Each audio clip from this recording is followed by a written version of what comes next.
کے ادراک سے باہر ہو اسے غیب کہتے ہیں. مثلا قبر، یہ جی عقل میں آنے والی نہیں ہے. ہمیں تو اوپر سے سب برابر دکھتا ہے، ہمیں تو دکھتا ہے کہ اندر کوئی ہڈی نہیں بچی ہوئی. حشر، جنت، جہنم، حور، ملائک، پل صراط، عرش، کرسی، میزان، میدان مزید، حوض کوثر وغیرہ، محسوسات تک. ویسے محسوسات تک محدود رہنا یہ حیوانیت ہے. جانور محسوس چیز تک رہتا ہے. محسوسات سے آگے نکل کر غیبی حقائق پر ایمان رکھنا گویا حیوانیت سے نکلنے کا پہلا قدم. فائدہ یہ بہت اہم بات ہے. جس شخص کا دائرہ علم جتنا وسیع ہوگا اس کا دائرہ غیب اتنا چھوٹا ہوگا. ہمارا دائرہ غیب بہت بڑا جبکہ حضرت صلی اللہ علیہ وسلم کا چھوٹا، کیونکہ آپ فرشتوں کو، جنت کو، جہنم کو، حوض کوثر کو، پل صراط کو مشاہدہ کر چکے، اور اللہ کے سامنے ہر چیز روشن اور عیاں ہے. لہٰذا اللہ کے نزدیک کچھ غیب نہیں. پھر جو اللہ پاک کو عالم الغیب کہتے ہیں یہ بندوں کی نسبت سے ہے، یعنی جو چیز بندوں سے پوشیدہ ہے وہ اللہ پاک جانتا ہے.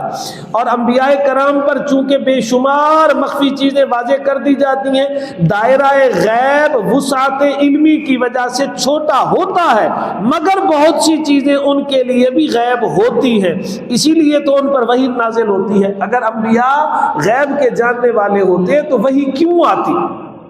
انبیاء کرام کو عالم الغیب کہنا صریح گمراہی اور شرک ہے. آج نیچری پرویزی اور ملحد لوگ منطقی موشگافیوں اور سائنس اور فلسفے کے نام پر نوجوانوں کو خوب گمراہ کر رہے ہیں. حالانکہ اس مادی، وہ کہتے ہیں جی آخرت کیا ہے؟ کچھ بھی نہیں. مادی عالم اور حصی کائنات سے اوپر ایک مکمل جہان ہے جو ہم سے غائب ہے. نیچری لوگ چونکہ صراحتاً اسلام سے نکلنے کی جرات نہیں کرتے. سر سید کیسے کہہ سکتا ہے کہ میں مسلمان نہیں؟ یا غلام احمد پرویز کیسے کہے کہ میں مسلمان نہیں؟ پھر وہ کیا کرتے ہیں؟ مغیبات کی تعویل باطلہ کرتے ہیں. جنت خوشی کو کہتے ہیں جی، جہنم رنج کو کہتے ہیں. حساب کتاب سے مراد ہے مکافات عمل، اللہ حساب لے گا یعنی مکافات عمل. فرشتے اچھے لیڈر کو کہتے ہیں. پھر پی ٹی آئی والوں کے نزدیک عمران خان جبرائیل ہوگا، اور نون لیگ والوں کے نزدیک نواز شریف جبرائیل ہوگا، اور جو ان کے علاوہ ہوں گے ان کے نزدیک، کیونکہ ہمارے آرمی چیف بھی اچھے لیڈر ہے، وہ بھی کوئی فرشتے ہوں گے. حیرت کی بات ہے، کیا اسلامی احکام کے ساتھ استہزاء کیا. اور حور من پسند بیوی کو کہتے ہیں جی، وہی رسول کے خیالات کو. اچھا بھی جنات دیکھیں آپ، قرآن میں پوری سورت ہے جن، سورت جن، تو کہتے ہیں جنات جنگلی انسانوں کو کہتے ہیں. یہ اسلام کی مخالفت اور تعریف ہے. ایک معنی بالغیب کا یہ بھی ہے غائبین عنکم، یعنی مومن صرف آپ کے سامنے نہیں اقرار کرتے منافقوں کی طرح، بلکہ آپ کی پیٹھ پیچھے اور دشمن کے سامنے بھی اعتراف حق کرتے ہیں. بعض نے کہا اس سے مراد وہ لوگ ہیں یؤمنون بالغیب سے جو رحلت نبوی کے بعد ایمان لائے، جیسا کہ حدیث پاک میں ہے اس شخص کے لیے خوشخبری ہے جس نے مجھے دیکھا اور ایمان لایا، اور اس کے لیے خوشخبری، پھر خوشخبری، پھر خوشخبری. 3 بار آپ نے فرمایا. کس کے لیے یا رسول اللہ؟ جو ایمان لایا اور اس نے مجھے نہیں دیکھا. صحابہ نے ایک موقع پر عرض کیا یا رسول اللہ صلی اللہ علیہ وسلم، نہیں بلکہ حضور پاک نے پوچھا جانتے ہو بڑا نصیبے والا کون ہے؟ صحابہ نے عرض کیا یا رسول اللہ صلی اللہ علیہ وسلم ایمان کے لحاظ سے بڑے نصیبے والا ہم ہیں کہ ہم آپ پر ایمان نہیں. صحابہ نے عرض کیا جی فرشتے ہیں کہ انہوں نے ان چیزوں کو دیکھا اور ایمان لائے. اللہ پاک نے فرمایا انہوں نے کون سا کمال کیا؟ ان سے تو بے ایمانی ہو ہی نہیں سکتی. صحابہ نے کہا پھر ہم ہیں جی. آپ نے ارشاد فرمایا فضیلت کی بات علاوہ ہے، لیکن تمہارا کیا کمال ہے؟ تم نے مجھے دیکھا، تم نے قرآن کو اترتے ہوئے دیکھا. ایمان کے لحاظ سے تو کمال ان لوگوں کی ہوگی جو میرے بعد آئیں گے، جنہوں نے مجھے نہیں دیکھا، جنہوں نے نزول قرآن کے مناظر نہیں دیکھے، پھر بھی مجھ پر ایمان رکھنے والے ہوں گے.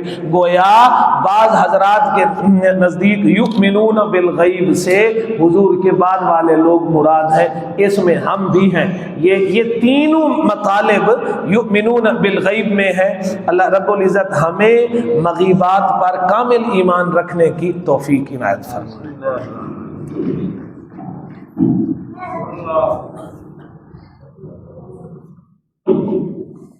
يا رب لك الحمد كما ينبغي لجلال وجهك وعظيم سلطانك. يا رب لك الحمد كما ينبغي لجلال وجهك وعظيم سلطانك. يا رب لك الحمد كما ينبغي لجلال وجهك وعظيم سلطانك. ربنا فاغفر لنا ذنوبنا وكفر عنا سيئاتنا وتوفنا مع الأبرار. ربنا لا تزغ قلوبنا بعد إذ هديتنا وهب لنا من لدنك رحمة إنك أنت الوهاب. ربنا آتنا في الدنيا حسنة وفي الآخرة حسنة وقنا عذاب النار. رب يسر ولا تؤثر وتمم بالخير وبك نستعين. صلى الله تعالى على خير خلقه سيدنا محمد وآله وصحبه أجمعين برحمتك.